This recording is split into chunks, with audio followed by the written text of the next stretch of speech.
भी मुद्दे पर ठीक से जवाब नहीं दे पा रही है। कल ही संसद में टीएमसी सांसद महुआ मोइत्रा ने भी बीजेपी के पप्पू शब्द से उसी को घेरते हुए पूछा कि हु इज पप्पू नाउ, यानी मतलब साफ है कि अब पप्पू कौन है, यह पूछ रही हैं महुआ मोइत्रा। महुआ मोइत्रा ने इस सवाल के साथ कई तरह के आंकड़ों को पेश किया। 5 आंकड़ों के साथ 5 बार उन्होंने पूछा कि हु इज पप्पू नाउ, और उसके साथ बताया कि औद्योगिक उत्पादन, विनिर्माण क्षेत्र, विदेशी मुद्रा भंडार सब में कमी आई है। उन्होंने हिमाचल प्रदेश में जो हार मिली है बीजेपी को, यह भी पूछा, और जबकि देश छोड़कर जाने वालों की संख्या बढ़ गई है, यह भी उन्होंने बताया। अगर नाकाबिल होने को पप्पू कहा जाता है तो फिर महुआ मोइत्रा ने सरकार की नाकामियां गिनाकर पूछा है कि कौन पप्पू है। आइए जरा सुन लेते हैं महुआ मोइत्रा। अंग्रेजी में भाषण दे रही हैं, आप लोग अच्छी तरह से समझ सकते हैं, लेकिन बहुत शानदार भाषण है, उसका एक छोटा सा अंश, बहुत छोटा सा अंश सुनिए जरा। Who's the Pappu now? People tell me to keep quiet, to make peace in the name of soft Hindutva. I am Hindu, but I refuse to play soft anything. What this country needs is an elected government which plays hard morality, hard legality, and hard economics. No soft anything. I urge this government and the finance minister to take control of the economy. And I urge the people of India to take control over who they give the reins of this country to. सवाल ये नहीं है कि बस्तियां किसने जलाई, सवाल यही है कि पागल के हाथ में माचिस किसने दी। This is a question that India needs to answer. Thank you very much. जय हिंद। तो आखिर में आपने सुना आखिर लाइन क्या था। सवाल यह नहीं है कि बस्तियां किसने जलाई, सवाल यह है कि पागल के हाथ में, जी हां कोटेड, पागल के हाथ में माचिस किसने दी। तो महुआ मोइत्रा के इस भाषण का जवाब वित्त मंत्री ने आज दिया है। यह कल का भाषण था महुआ मोइत्रा का संसद में, और आज वित्त मंत्री निर्मला सीतारमण ने जवाब में जो कुछ कहा है वो भी आपको सुनाते हैं, जरा उसे भी सुन लेते हैं। और क्योंकि जब शेर जो आखिरी वाला है वो बहुत धारदार है, बहुत सारे तथ्यों के साथ जब आप बात रखते हैं तो फिर इन्हीं लोगों के शब्दों में कहूं मिर्ची तो लगेगी ही। जरा सुन लेते हैं क्या कुछ कह रही हैं वित्त मंत्री Nirmala Sitharaman.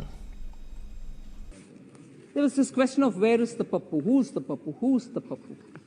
Actually, if only honorable member looks back into her own backyard, she'll find Pappu in West Bengal.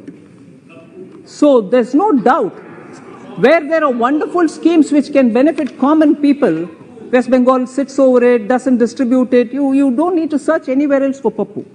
But even worse, sir, even worse is this point. माचिस किसके हाथ में है? ये अपमान है लोकतंत्र। This is really, I don't want to elaborate too much on it because it probably just wanted to spice the questions and the issues she raised, about which I think in different ways I've tried answering. But it's a matter of concern, sir, because kisne diya matches is not the issue, because democracy, people elect the leader and give it to the concerned. We don't need to undermine the people by saying kisne diya inke haath mein, जनता ने दिया matches. But किसके हाथ में matches कैसे उपयोग में आता है वही है इंपॉर्टेंट। मैचेस किसके हाथ में कैसे उपयोग में आया। Recently you had, at least BJP had a fantastic victory in Gujarat. Post election sir, what was the environment there? Peacefully the new government came to power, was sworn in. Whereas compare it with what happened in West Bengal post the state government election, माचिस किसके हाथ में कैसे उपयोग में आया, कैसे उपयोग में आया, वो है प्रश्न वो है। तो बातों को कैसे घुमाया जाता है, कोई भारतीय जनता पार्टी की जो सरकार है उनके नेताओं से आप समझ सकते हैं, सीखना चाहिए उनसे।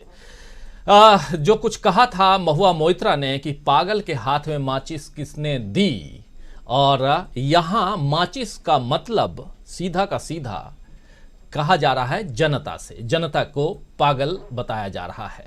खैर, मजेदार तथ्य यह भी है दोस्तों कि चाहे कुछ भी हो जाए, मगर अपने बचाव के लिए बीजेपी ढाल की तरह कांग्रेस को सामने ले आती है। इस पूरे अगर भाषण को सुनेंगे आप, जो ये भाषण दे रही थी वित्त मंत्री निर्मला सीतारमण, तो इसमें बहुत सारे तथ्यों को बार बार पीछे लेके गई हैं, यानी कि अपने इस 8.5 साल के कार्यकाल से पीछे, जब 10 साल का कार्यकाल कांग्रेस का था, यूपीए का था, मनमोहन सिंह की सरकार थी।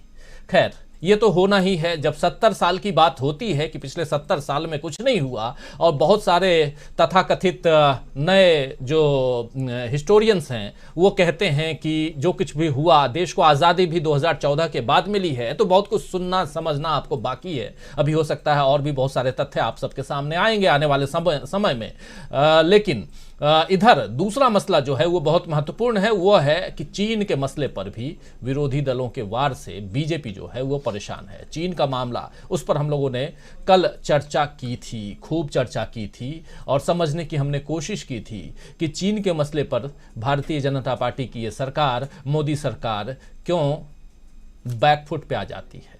तो मतलब साफ है कि संसद से लेकर सड़क तक बीजेपी घिर चुकी है। तो आइए दोस्तों, बिछ गई सियासी विसार,